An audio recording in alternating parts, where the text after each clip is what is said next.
ele deve levantá-lo, né? Essa lei mostra a importância de se ajudar o próximo, mesmo em pequenas coisas. Então, nós muitas vezes podemos pensar que ajudar as pessoas é só com coisas grandes, não, mas muitas vezes com pequenos atos, mesmo coisas simples, você pode estar ajudando alguém que precisa. Então, o versículo 1 e 2, ele fala muito sobre humanidade e honestidade, né? Então, isso refere-se ao quê? Ao amor ao próximo, né? Muitas vezes a gente vive, né, infelizmente, uma sociedade assim tão individualista, né? As pessoas buscam tanto o seu interesse próprio e muitas vezes a gente acaba se esquecendo do bem-estar do outro, né? E não é isso que Deus quer de nós. É, esse capítulo, ele nos mostra que é importante a gente se importar com o outro também, com as coisas do outro, mesmo que seja um animal, uma coisinha simples, mas você cuidar. Então, isso aqui mostra empatia, né? Compaixão, solidariedade pela outra pessoa, por um amigo, por um familiar, ou até mesmo por um vizinho, né? Então, isso aqui, Deus está falando aqui sobre humanidade, sobre ser humano, né? Olha que interessante, aqui no versículo 1. Se você encontrar um animal caído no caminho, então você deve levantar e entregar ao dono, né? Mesmo se tratando de um animal. Então, aqui é um cuidado, mesmo que seja uma coisa pequena, mas para Deus era importante, né? Aí aqui, no versículo 5 diz assim: a mulher não usará roupa de homem, nem o homem veste peculiar à mulher, porque qualquer que faz tais coisas é abominável ao Senhor teu Deus. Eu já vi muitas igrejas pregando esse versículo, se referindo à questão assim da mulher não usar calça, né? Eu já vi, mas aqui o que Deus está falando não é nesse sentido, né? Necessariamente. Aqui Deus está falando que qual o desejo de nós? Que nós tenhamos uma sexualidade definida, né? Que a mulher seja feminina, que o homem seja masculino. Então, o uso de roupas do sexo oposto poderia sugerir uma inversão de papéis e descaracterizar a distinção entre os sexos conforme o plano de Deus, né? Aqui também pode referir especialmente ao travestivismo, né? E em comportamentos incompatíveis com o próprio sexo, né? Então a gente vê que não é só a questão da roupa, mas também o comportamento, né? O jeito de ser. Deus ele quer que o homem seja homem e a mulher seja mulher, né? Que a mulher tenha aquela feminilidade, tenha comportamentos femininos, né? E que o homem também seja da mesma forma. Deus ele não quer que as coisas se misturem, né? Que inverta os valores, né? Isso aqui também está associado a algumas práticas homossexuais, né? E a certos, porque naquela época tinha os cultos pagãos e era muito normal, né? O, naquela época, quem fazia culto a outros deuses, então era normal para eles. Mas Deus não quer isso. Então a gente hoje vive, e assim, infelizmente, uma sociedade que hoje os papéis estão tão invertidos, né? Deus ele fez o homem para a mulher para o homem. Hoje, né, já tem casamentos homoafetivos, né? E infelizmente até obrigam, né, pastor a fazer, como eu já vi mesmo, pastores que são obrigados a fazer, porque senão pode até ser preso. Então hoje tem uma inversão de valores. Infelizmente, as coisas mudou muito, né? Mas mesmo que a cultura hoje esteja tão diferente, tão invertida dos valores da palavra de Deus, mas a gente sabe que não é certo, né? não é a vontade de Deus para nós. É, aí, mais para frente, já falando sobre a questão da lei da castidade e do casamento, no versículo 13, diz assim: se um homem casar com uma mulher e depois de coabitar com ela a aborrecer e lhe atribuir atos vergonhosos e contra ela divulgar má fama, dizendo: casei com esta mulher e me cheguei a ela, porém não a achei virgem. Então o pai da moça e sua mãe tomarão as provas da virgindade da moça e as levarão aos anciãos da cidade. Então, a prova da virgindade de uma moça era uma peça de roupa, né?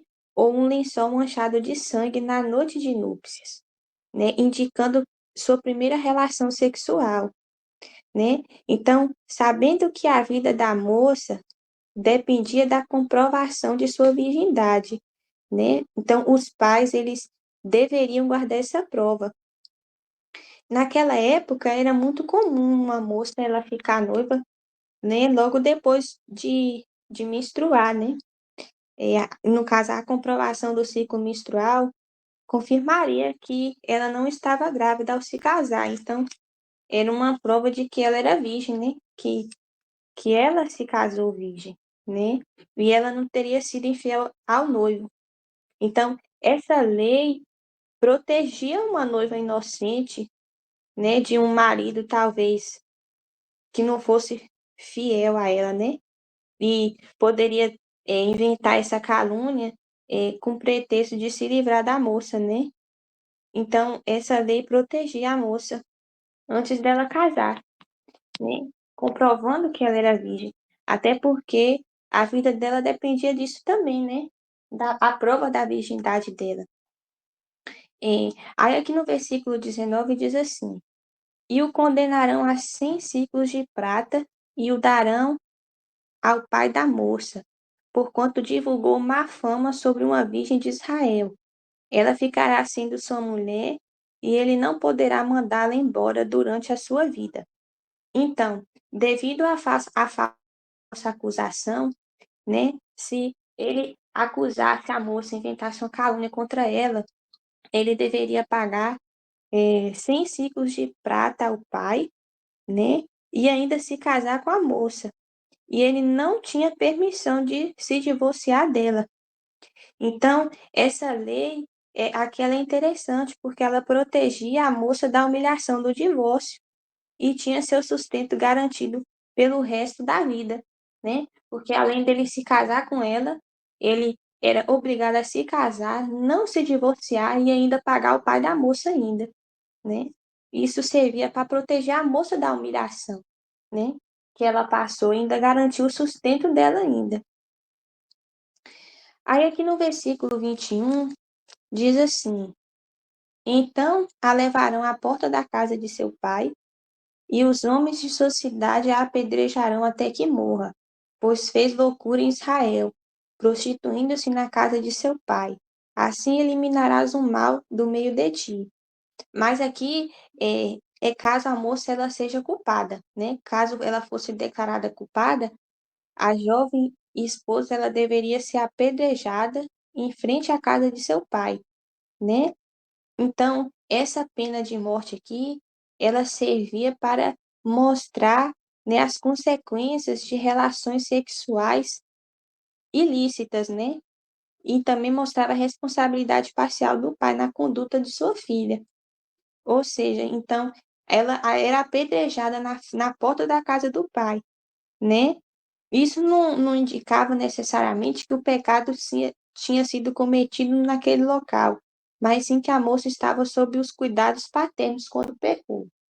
Aqui, no caso, se a moça ela fosse declarada culpada, ela tinha que ser apedrejada na porta da casa do pai, porque ali mostra que quando ela pecou, ela estava morando na casa do pai ainda quando ela concebeu o pecado.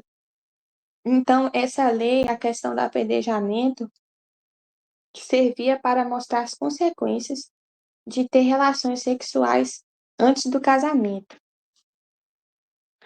Aí aqui no versículo 24, diz assim: Então trarei ambos à porta daquela cidade e os apedrejareis até que morram.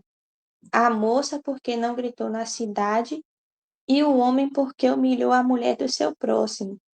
Assim eliminarás o mal do meio de ti. Então, naquela época, o noivado, ele era considerado um compromisso legal, tão sério quanto o casamento. Então, olha que interessante. O fato de a mulher não gritar indicava que ela havia consentido, tornando as duas partes culpadas de adultério, crime passível de morte. Então, se ela não gritasse, né, era como se realmente ela tivesse sido culpada, que ela concedeu, né, ambos os sexos consentiu para que aquilo acontecesse. Aí no versículo 25 ao 27 diz assim: Porém, se algum homem no campo achar moça desposada e a forçar a se deitar com ela, então morrerá só o homem que se deitou com ela. E a moça não farás nada, ela não tem culpa de morte, porque como o homem que se levanta contra o seu próximo e lhe tira a vida, assim também é este caso. Pois a achou no campo a moça desaposada, gritou e não houve quem a livrasse. Então, aqui é um caso de estupro, né? Se a jovem estuprada, ela tivesse sido estuprada num lugar isolado, como no campo, ela não seria morta, ela não seria condenada à pena de morte, pois talvez os seus gritos não tivessem sido ouvidos, né? Então, nesta passagem aqui, o estupro é comparado ao homicídio. Então, se ela tivesse sido estuprada, por exemplo, em um lugar isolado, e talvez ela tivesse gritado e provavelmente alguém não ouvisse os gritos dela, porque foi em um lugar distante, ela não seria condenada à morte. O homem, sim. Aí no versículo 28, para finalizar, diz assim: Se um homem achar uma moça virgem, que não está desposada, e a pegar e se deitar com ela e forem apanhados, então o homem que se deitou com ela dará ao pai da moça 50 ciclos de prata, e uma vez que a humilhou, lhe será por mulher. Não poderá mandá-la embora durante sua vida. Então aqui é que se o homem ele estuprasse uma virgem que não estava noiva, ele não recebia a pena de morte, pois o seu ato não era considerado adultério como um dos outros. No entanto, ele devia pagar uma multa ao pai da moça e se casar com ela, e sem poder divorciar-se, né? Essa lei protegia a moça e uma possível criança que porventura viesse a ser gerada como resultado do estupro. Então, se um homem ele estuprasse uma moça virgem que não tivesse compromisso com outro rapaz, ele não ia receber a pena de morte, mas ele seria obrigado a pagar uma multa ao pai da moça e ainda se casar com ela e não poder se divorciar, né? Então, essa lei ela protegia a moça e uma possível criança que viesse a nascer, né? Nesse estupro. Então, o que Deuteronômio 22 nos ensina, né? Primeiro, nos lembra a importância de praticarmos a compaixão e solidariedade, né? Para com aqueles que precisam, né? E em uma sociedade cada vez mais individualista, né, que nós vivemos hoje, nós somos lembrados nesse capítulo de que a preocupação com o bem-estar do nosso amigo é um princípio que enriquece nossas vidas, né? E faz de nós pessoas mais fortes. E também esse capítulo nos ensina também a importância de respeitar e valorizar as pessoas, né? Então, mesmo que nós estamos vivendo hoje em um mundo que a cultura, os valores estão totalmente diferentes, totalmente contrários à palavra de Deus, mas ainda assim nós sabemos que essa não é a vontade de Deus para nós. Deus, ele quer que a gente se preocupe com o bem-estar do nosso amigo, do nosso próximo, aquele que está perto de nós. até porque isso faz de nós pessoas mais fortes. Deuteronômio também nos ensina a importância da fidelidade, né, e do respeito nos nossos relacionamentos, seja com amigos, familiares, ou até mesmo em compromissos como um casamento, noivado. E essas lições, elas nos incentivam a tratar os outros com dignidade e consideração. Outro ponto importante também nesse capítulo é valorizar a singularidade de cada indivíduo, ou seja, né, nos incentiva a sermos pessoas mais sensíveis às necessidades e identidades das pessoas, né? Eu sei que é, muitas coisas Deus ele não aprova, né? O homossexualismo e tantas outras coisas que a gente vê no mundo hoje. Eu sei que nós sabemos que essa não é a vontade de Deus para nós, mas ainda assim nós podemos respeitar essas pessoas, né? O gay, a lésbica, o travesti. A gente sabe que o ato não é certo perante a palavra de Deus, mas nós devemos respeitar essas pessoas, né? Tratá-las com respeito e dignidade, né? Porque essa é a vontade de Deus para nós também, até porque Deus ele nos chamou para ser luz no mundo, né? Ser sal na terra, né? Então, as leis presentes em Deuteronômio, ela buscava preservar a dignidade e o valor da vida humana, né? Reforçando a importância da generosidade, do amor ao próximo e da compaixão. E em questão da lei das mulheres, né, que é outro ponto importante aqui, né, nesse capítulo, é o direito das mulheres, que precisava ser respeitado e protegido. Então, as leis presentes neste capítulo mostram a importância de tratar as mulheres com dignidade e garantir a justiça em casos de abuso e violência física e sexual, né? Então, através desses ensinamentos, o texto estabeleceu normas que contribuíram para a valorização e a defesa dos direitos femininos da época, né? Olha como a lei de Deus é perfeita, né? Mesmo que fossem regras bem rígidas, mas por que que Deus instituiu aquelas leis? Para proteger as mulheres, para que elas fossem respeitadas, fossem tratadas com dignidade, com respeito, né, pelos homens. Infelizmente, hoje, no, no mundo, na atualidade, as mulheres são tão desrespeitadas, né, são tão desvalorizadas. Hoje a gente tem a Lei Maria da Penha, mas não resolve muita coisa.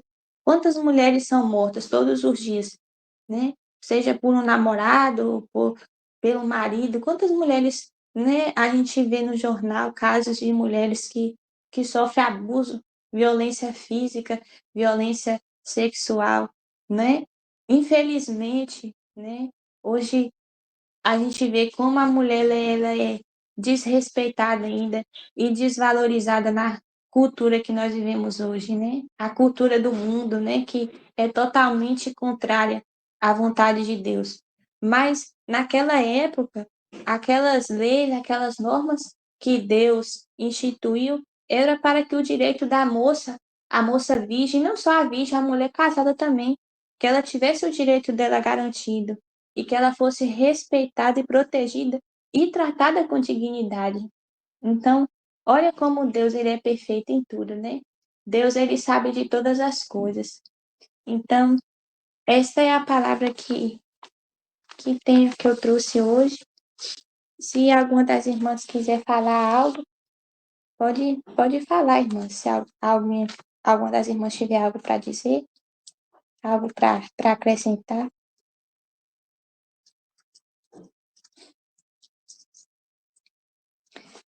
Então, eu vou orar, vou fazer uma oração para finalizar. Brenda, Oi. ora por Arthur. Hoje ele vai participar, né, de um grupo do Radical. Vai tipo vai passar um final de semana, né? Para que Uhum. Deus dê uma experiência a ele, né? É um retiro espiritual. Só Ah, para tá bom. adolescentes. Ah, que bom. Tá bom. Vou orar por isso. Senhor meu Deus, Senhor meu Pai, obrigada, meu Deus, por mais esta oportunidade que o Senhor nos concede, Pai, Amém, de Jesus. estar aqui na tua presença, ouvindo a tua palavra, Pai, de poder estar aqui reunidas, as irmãs, juntamente comigo, Pai. A tua palavra diz que onde tem 2 ou 3 reunidos, ali o Senhor se faz presente, né?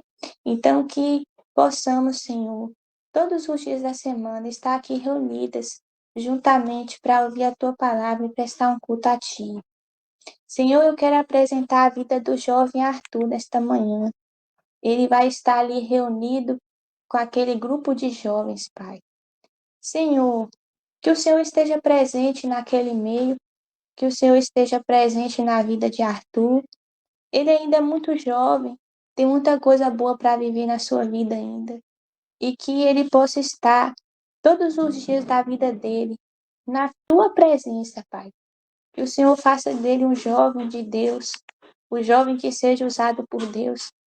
Que o Senhor toque no coração dele, Pai, e que ele seja um jovem que anseia por tua presença, que a cada dia mais ele possa estar perto de ti, te buscando. Abençoa a vida dele, cuida dele naquele lugar, Pai. Que o Senhor possa falar com ele tremendamente, que ele possa voltar cheio da presença de Deus. Amém, Jesus. Senhor, eu quero apresentar também a vida do Nicolas. Que o Senhor abençoe a vida dele, onde ele estiver, que o Senhor faça prosperar todos os caminhos dele.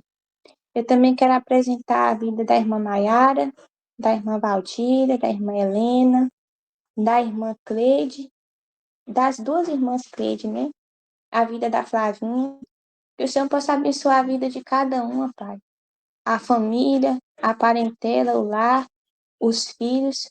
Que o Senhor possa abençoá-los com todas as sortes de bênçãos.